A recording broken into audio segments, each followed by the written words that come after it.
How to follow through in 2022. 3 simple thoughts, and the video is yours. First, you are responsible for you.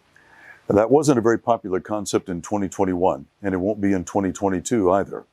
Well, why? Well, because our culture says that none of your problems are your fault. Everything bad in your life is the fault of someone else.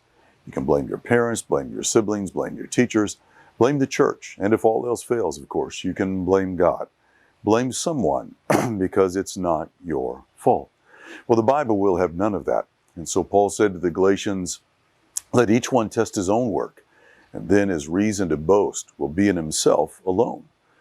The fact is that I can't control every circumstance that will come in my life this year, and neither can you, but I can control my choices.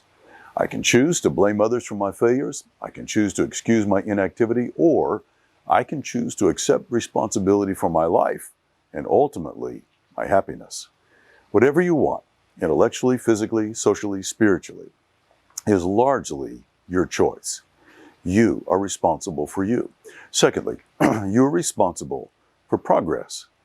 Very few people in America are truly stuck, that is, unable to make progress in any way. No one has poured concrete around your feet. Progress is the key. Now, you may not have the intellectual capacity of Einstein. You may not have the physical capability to compete in the Olympics. You may not have the social skill to become a celebrity known by millions. But really, that's not what we're after, is it? We're about making progress from where we are right now. So, God said to his people Israel through Isaiah, forget the former things and do not dwell on the past. Isn't that good counsel? Paul said this, I can do all things through Christ who strengthens me. He didn't mean by that he could run faster than a speeding bullet or leap tall buildings in a single bound. But he did mean that even in the midst of some very difficult circumstances, he could make progress with the help of God. In the mountain message, Jesus asked, what do you do more than others? I tell you, it's so easy to just accept the status quo, when we need to be saying with the Apostle Paul, I press on. You're responsible for progress. And third and finally, you're responsible for starting. Let's be honest. There will never be an ideal time, ideal circumstances, ideal setting to begin the work of making progress. Does this sound familiar to you at all? Look, I've really got to stop this, or I've really got to start doing this.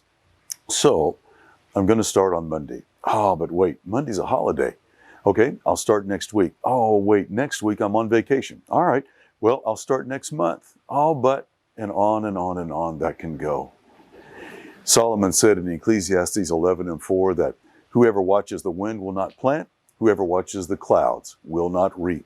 In other words, if you're waiting for perfect circumstances, you'll never get anything done. Countless people live their lives in the land of when things settle down, when I get the time, or one of these days. Well, this, of course, is one of those days. You are responsible for you. You're responsible for progress, and you're responsible for starting. I know, and more importantly, God knows, you can do this.